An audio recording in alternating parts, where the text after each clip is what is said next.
welcome to another episode of Facebook Live, and we're super jazzed that you get to meet with us, and then we get to meet with you. And so I'm Dr. Samantha Durland, and I'm trying to get better with each one of these and be more consistent. So what I'm going to try to say on each time is also my credentials, so people know what the heck is your school. So I'm board certified in OBGYN, board certified in anti-aging and regenerative medicine, and fellowship trained in metabolic and nutritional medicine. And the reason I love the metabolic and nutritional medicine is because I love figuring out the human bodies, and it's so fun. So anyway, and today we have been talking this week actually about nutrition. So on today's Facebook, that's what we were going to talk about. And so I thought, hey, I'm going to readdress and focus on the nutritional kind of recommendations that we tend to give people around here. And first, what I'm going to start with, because gosh love it, you know I like to talk, and I like to talk about everything. And at a moment, we're going to go over to the whiteboard because I'm going to write some stuff down. So when you think about our body again, anytime I'm going to put too much energy into any thought process, it can't be right. Because the law of nature is all about energy conservation. So if I were to give someone a diet plan with 50 things on it, and they're already tired and they don't feel good, there's no way they have the energy to implement my 50-step program. So we make it just a few things. The other thing too is that it takes energy to make habit. And anything new takes time. So I always like to start with one thing. Get good at one thing, and then move to the next. And after that becomes a habit, move to the next. And whatever the number one thing is, I want to start with the easiest thing for you. And it's not what's easy for me, it's easy for you. Because we all have different boundaries and we all have different hurdles. And so if I try to start with the hardest thing, then the human brain doesn't like that. The human brain likes to start with the easiest thing. And with the easiest thing, when you get mastery, you get confidence. And with that confidence, you gain energy. And with more energy, we go against the next thing. And then once you build habit, habit takes less energy to execute. So you follow me? The first step is easy. And then we're like, oh, I rock that.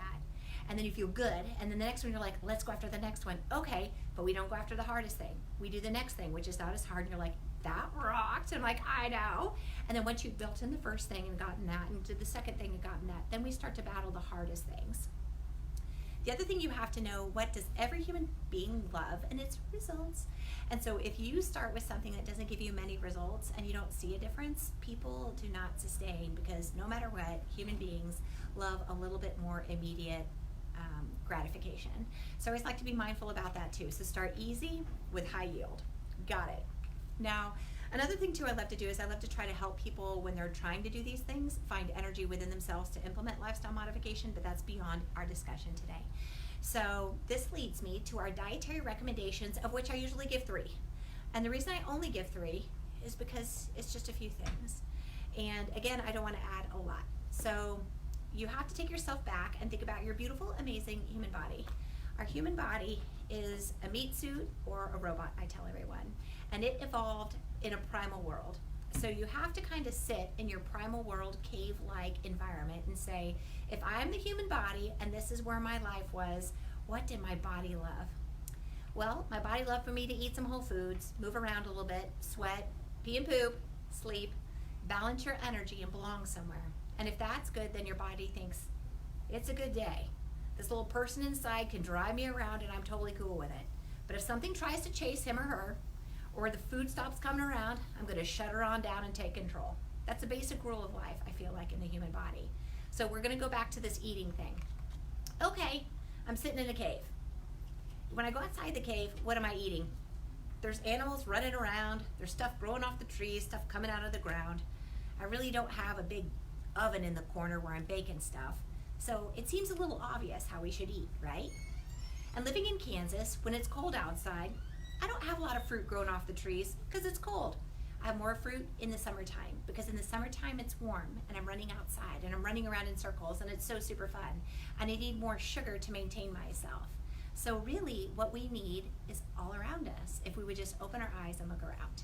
So if I take that imagery in my mind, and a lot of times in my head what comes to mind is that scene from, oh gosh, what is that movie? Lucy, where Morgan Freeman is sitting up there and he's talking about animals. Because when you really think about it, human beings are in the animal kingdom, right? So when he has these pictures of these animals behind him, he has pictures of drought. And in drought, the animals are like, ugh, they don't have much muscle mass. They're all laying around. No one is having intercourse. No one's doing anything else because no one's giving any energy away that's not needed. But then the rains come and the grass grows and the water's there. And what do? You look around, you're like, all those animals, their fur looks shiny and they're running everywhere and they're all doing stuff with each other and they're procreating. And wow, they're giving energy away because they're giving the energy in. So, okay, I get this. So if I, as an animal in a cave, go outside, I know in summertime, I'm going to eat a little bit more sugar. In the wintertime, I don't eat as much sugar at all. I know no matter what, if I go out and there's no animals outside, my body's sad. My body's sad because it's like, when's the next meal coming? But if every day I go out and there's an animal that's always there, then my body says, huh, he or she, me, doesn't have to be so stressed out because they have unlimited resources. And if they have unlimited resources, run around in a circle, have fun with each other. Think, do what you want to do, because I don't have to protect you because there's unlimited resources outside the cave. So when I'm out on that beautiful day, I'm eating animals, I'm eating vegetables, I'm eating fruits if it's warm outside, and maybe, I guess, over the fire, although I've never lived in a primal world, I don't know, maybe they bake. I'm sure you can bake bread on a cast iron pan or on the flames. I mean, I'm sure they could do some of that, but it's just not my primary source of food. And the other interesting thing about the human body is if you put me in front of a big animal with some vegetables, guess what? I don't overeat. What I overeat is my box of Cheez-Its. What I overeat is my opening of Oreo cookies. What I overeat is, I want to drink a 2-liter of Dr. Pepper. And my body says, I don't know this, but it makes me have temporary energy and I want more. So it just confuses our body.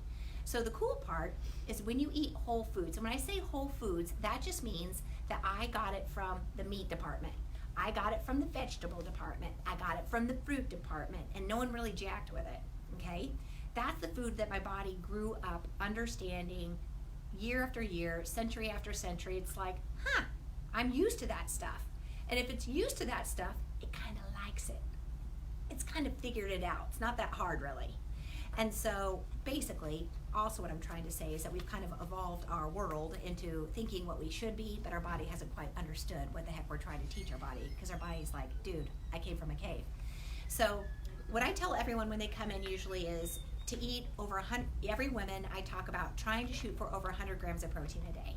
Because people will come in all the time and say, I eat healthy.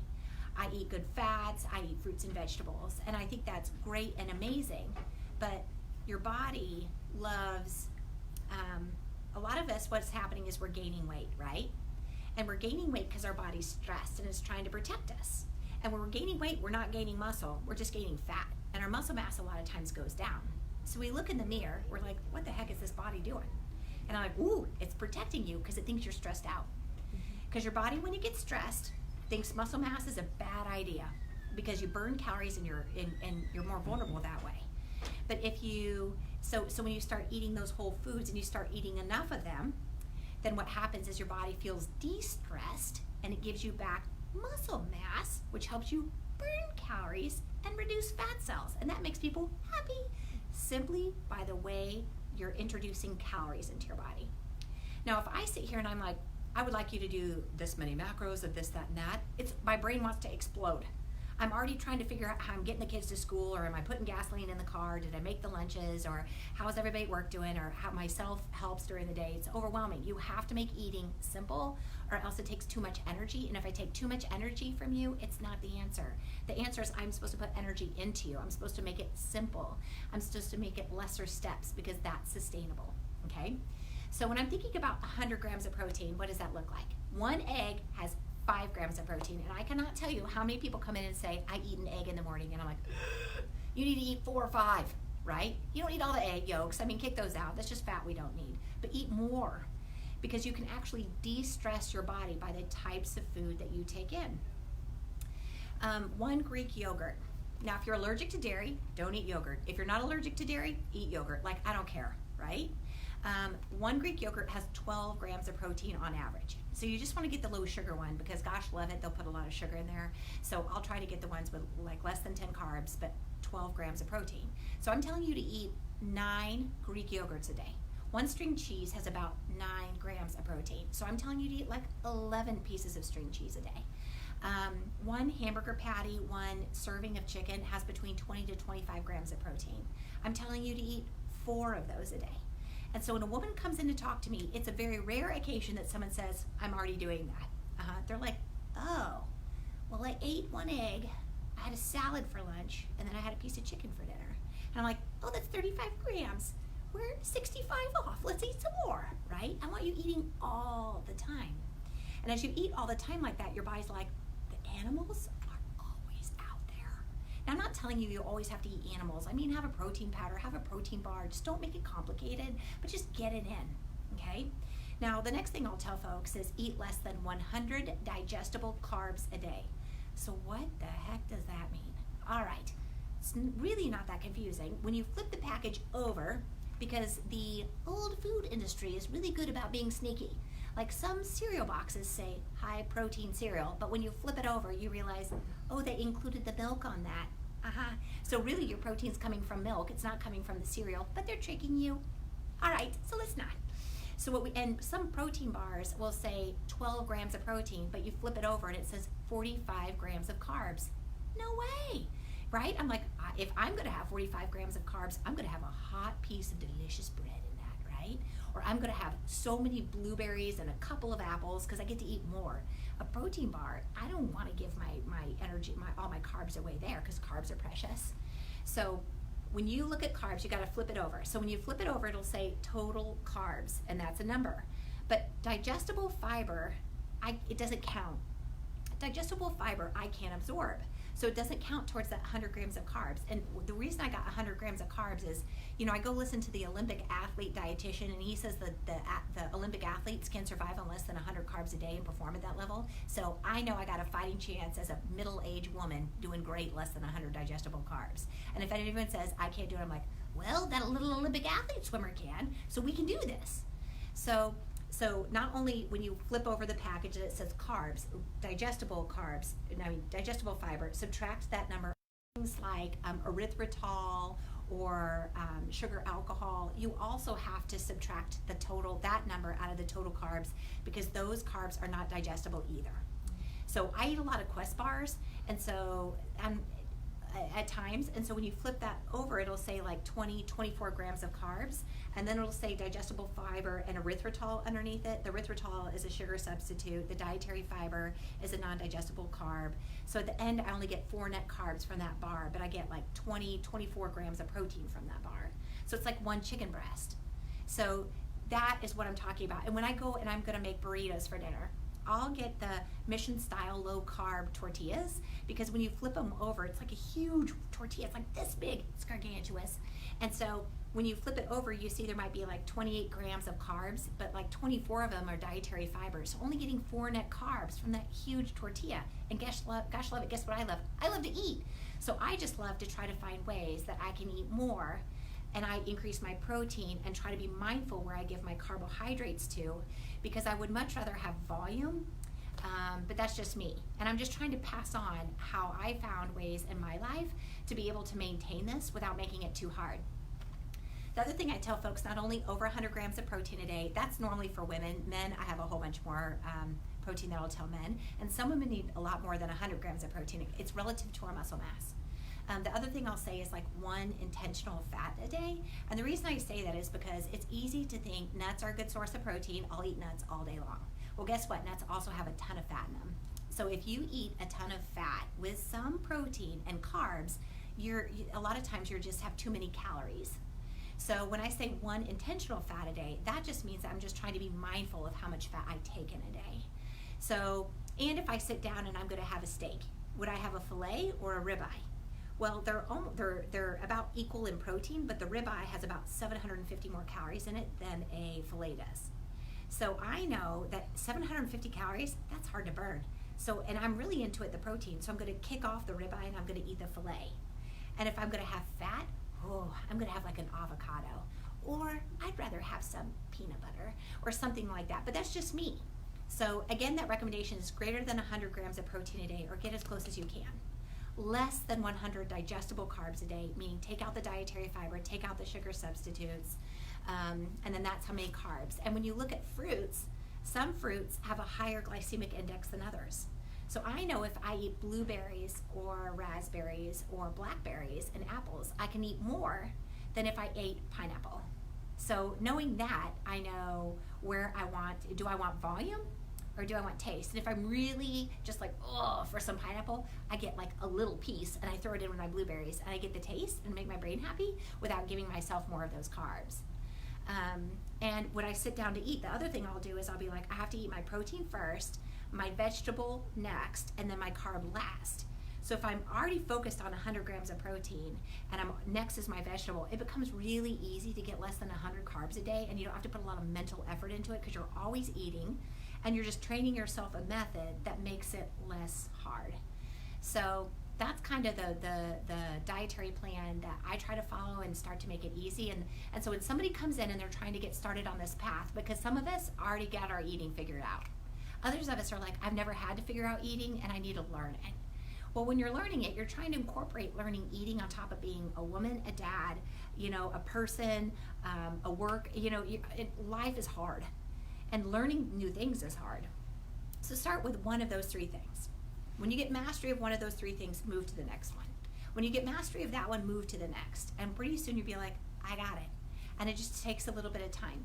So a lot of times I'll encourage people to start with number one. And the first thing a lot of times I'd encourage people to start with is, I don't care how much fat you take in. I don't care how much carbs you take in. I want you to eat over 100 grams of protein a day, and I want you to start that. Because I know if you really start increasing protein, you usually start noticing differences in your body. And if you start eating your protein first, your vegetable next, and your carb last, you're going to limit your carbs. And when people start seeing results, they believe in themselves, and they believe in their body, and they want more. And then the education gets so much easier.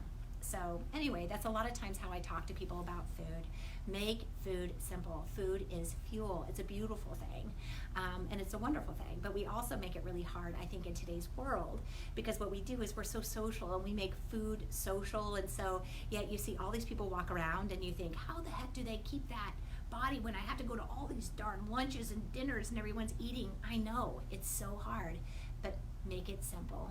Food is a way to talk to your body, and food is fuel. And so Lauren has done a great job giving me little things to talk about. So I'm going to go to a sticky note number one, which says compared processed foods and whole foods. Okay, so if I am going to eat, hopefully I'm going to say the right caloric content here. If I am going to eat a serving of Cheez-Its, not to single out Cheez-Its, but I really like Cheez-Its, I'm not going to lie. It might be like 120 calories, maybe 15-20 grams of carbs. There's really like maybe 1 gram of protein, 7 grams of fat in there. And the list of ingredients is probably a small paragraph. If I eat an apple, I'm going to get about 60 to 70 grams of carbs. I'm going to get a lot of dietary fiber. I'll get natural sugar in that. But I'm getting a lot of other vitamins. But in the apple, nobody has messed with it. No one usually. I mean, I know there's spray on the outside. We could debate this for a long time. But in general, it like grew, and it doesn't have a lot of stuff in it. So my body evolved saying, hey, I know that that's an apple. So it stresses it out less because it understands it. Oh, great. Oh, look, Lauren's so fast. So a Cheez-It has about 8 grams of fat. I'm not one Cheez-It, but a serving size is 27 grams, 27 crackers, 17 grams of carbs, 3 grams of protein, and it has 100 international units of vitamin A, a little bit of iron, and a little bit of potassium. So it's pretty negligible. But one apple is totally different than that. So when you're looking at processed foods aren't really built to give you, I would say, a lot of nutrition a lot of times. They're built to sell themselves, actually. And so in selling themselves, they're based off of taste, and they're based off this part of our body that is yearning for relief of things. So in principle, our body tends to like whole foods better. Now, apple, she's so good. So an apple has 25.1 grams of sugar, 4.4 grams of dietary fiber, so we've got to subtract that off, right? So, and it has 18.9 grams of sugar. So 18.9 grams of sugar for one apple, and this one apple is 3-inch diameter, because the little apples and a big apple are different. So just be mindful of that. but you get 8 milligrams of vitamin C, which is 13% of your daily needs. You still get 100 international units of vitamin A in that beautiful apple. So, and you get 0.3 grams of fat. And apples and berries like blueberries. Let me see this. My food deck. Can I get blueberries? Let's do blueberries too.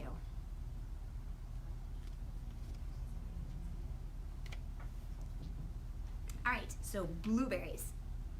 Lorna is so technologically advanced. Little did she know in her life that part of her professional career was going to be Facebook Live, social media, and finding efficient nutritional facts about blueberries.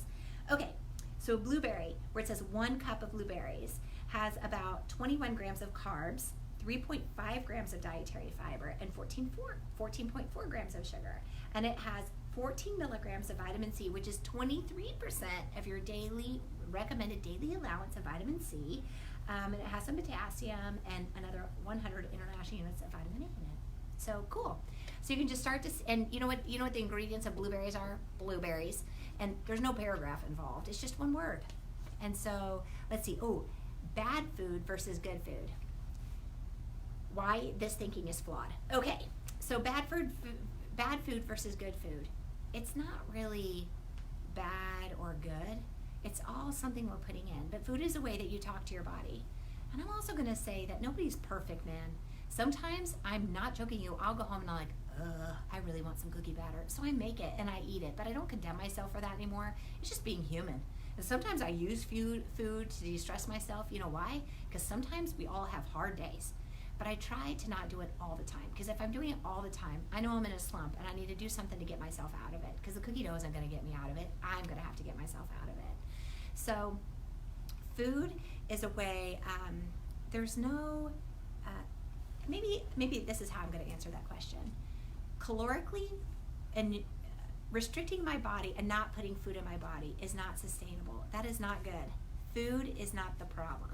Stress is the problem. Yes. And there is no, if people are having an association of shame and guilt around food, it doesn't have to do with the food. Sometimes what we do is we feel like our body is getting heavier because the food is making us sick. And that's not it. It's the food choices that are stemmed from the stress of our life. And then people who feel stress are going to smoke, drink, or eat, or sleep. They're going to do any one of those. Why? Because we want to get away from it. We don't want to face it, and we just want to break. Like, I totally get it. We're all in this place. And so if we associate food with a way to get rid of this because it gives us a temporary relief of the pain, just like people do it when they drink wine or beer, whatever it is, then we keep going there because it makes us feel like we get to breathe for a second. Well, it's not the alcohol's problem and it's not the food's problem. It's the pressure, it's the stress that's the problem. We just have to figure out ways to de-stress ourselves. Maybe if we were like honest with each other and we say, dude, this day was freaking hard, instead of pretending that it's all great. No, it's all hard. But maybe if we were honest with each other, we just connected with each other and we were honest with each other, all of us as human beings, I think it would get better. So food, there is absolutely no machine in life that will ever run well without energy, whether it be gas or electricity. It just doesn't work. So your body is no different, although your body has a lot more endurance than a car, or has a lot more endurance than a machine, because it's rocking freaking awesome our bodies are. So there's no shame in food. There's no, if our body is gaining weight, it's just talking to us. And food does not have a moral value. It doesn't. It's just, it's there to help us. So yeah, that's what I would say about that. How about any other questions? Nope.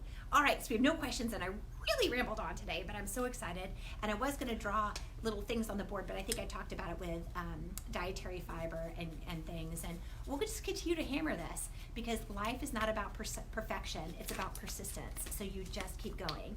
And look for recipes that we'll be posting, because we continue to try and make simple recipes with like 7 ingredients or less, or just really easy things, because you know what else I know? We're all on the go. Just don't make food hard. Food is actually easy, and it's actually easy to eat good foods. And you know, too, it doesn't have to be super, super duper expensive in the big scope of life.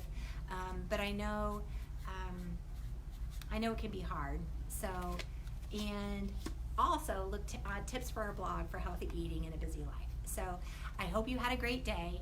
Hopefully this whole discussion is not overwhelming. And if you heard one pearl during this whole time, hold on to it. hold on to it, listen to it, learn it, and then go back. I mean, all these are archived. Listen to it again, get another pearl. And after you get pearl number 2, go to number 3 and just keep going, because life is a journey all about figuring out about ourselves and this world and what needs to go on. And like what? Oh, don't forget to like and share us on Facebook. All right, have a great day and have a great rest of your week.